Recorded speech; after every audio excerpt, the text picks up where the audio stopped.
Aqui a apresentação da atividade avaliativa de imaginologia 2, nós ficamos com o caso 7, sou eu, Alice e Etienne. É uma tomografia computadorizada, a primeira imagem é um escanograma, um topograma em perfil, e a tomografia ela foi feita sem contraste, isso é importante para avaliação do AVE isquêmico, que é esse caso aqui.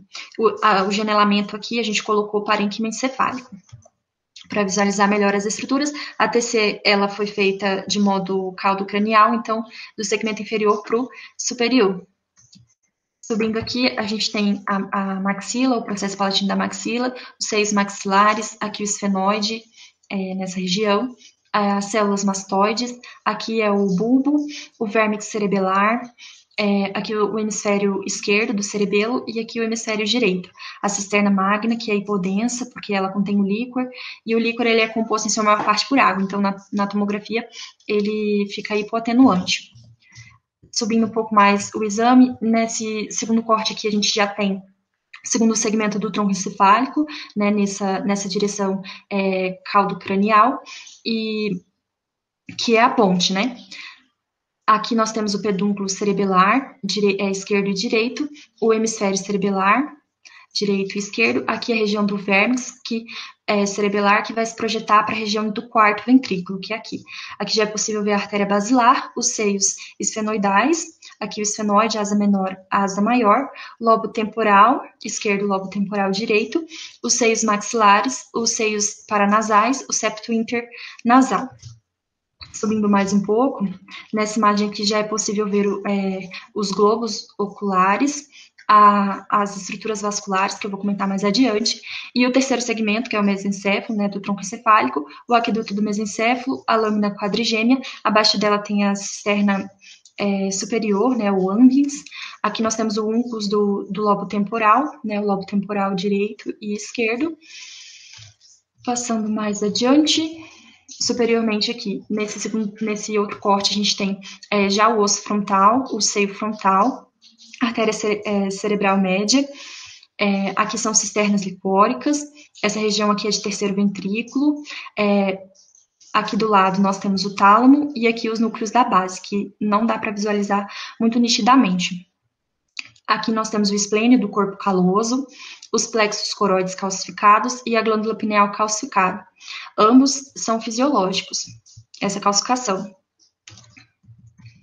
Mais adiante, já nesse corte aqui, já é possível ver o ventrículo lateral, o plexo coroide, essa estrutura aqui, o septo pelúcido, a região a fissura aqui interhemisférica, já é possível ser visualizada. Na região aqui das paredes nós temos o tálamo e aqui os núcleos da base.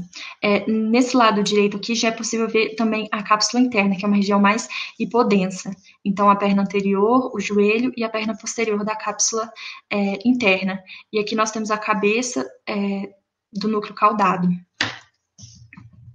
Mais acima, a gente já tem a fissura um pouco mais definida, né, a foice do cérebro, e aqui o que os livros chamam de centro semioval, que é uma região mais hipoatenuante. Vou diminuir aqui um pouquinho o brilho para poder observar que mostra a substância branca, né? Que ela é mais hipodensa em relação à substância cinzenta do córtex.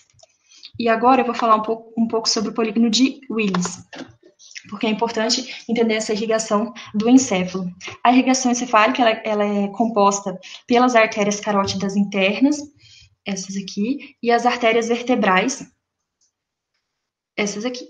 As artérias carótidas, elas vão formar, as carótidas internas vão formar o circuito carotídeo, que é responsável pela irrigação anterior da parte do encéfalo, e as artérias vertebrais vão formar o circuito vértebro-basilar, que na parte posterior do encéfalo.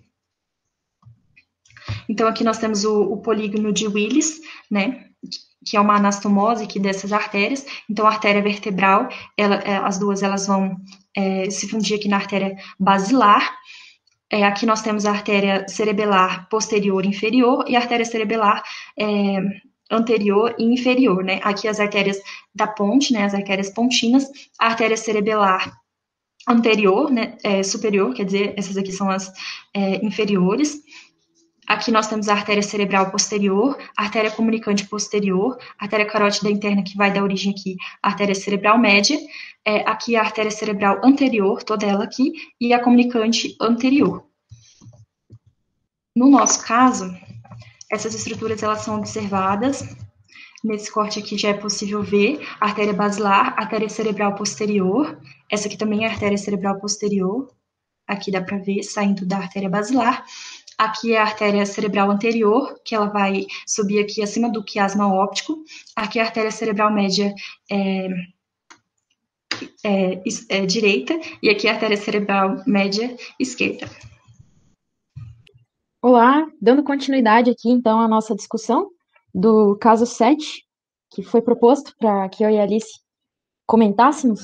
A Alice pincelou muito bem a anatomia, então vai fazer com que a gente compreenda o que aconteceu. Sobre o caso clínico, nosso paciente é masculino, ele tem 65 anos, como é um caso hipotético, ele poderia ter mais. A Alice mostrou ali que a glândula pineal, por exemplo, estava calcificada, e isso é um sinal comum e tem relação com a idade.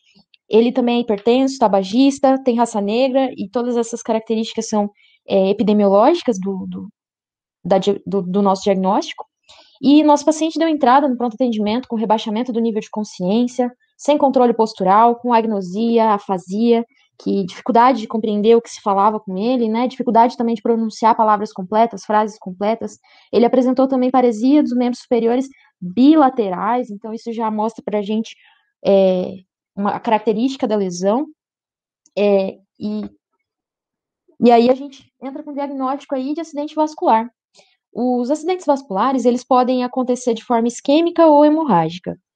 E no nosso caso, pelas características da nossa tomografia, não se tratava de um AVE hemorrágico, e sim isquêmico, que se trata do quê? Qual é a fonte de um AVE isquêmico? São alterações no suporte vascular do parênquima. O polígono de Willis, alguma região dele, por exemplo, a artéria cerebral média, pode estar obstruída com um êmbolo, algum trombo, uma estenose, aterosclerose, o fato do nosso paciente ser fumante pode colaborar com isso, até mesmo um débito cardíaco em queda ou uma pressão arterial baixa pode ser fonte de um AVE isquêmico. E no nosso caso, a gente pode observar ali um edema citotóxico, uma lesão celular citotóxica, que significa que aquela região ali sofreu uma lesão celular, sofreu ali necrose, vai se encher de líquido, né, por uma questão de íons ali que vão ser transportados para a membrana, mas não vai se romper, e o vaso não se rompe enchendo o parênquima ali de sangue, não é o caso do nosso paciente.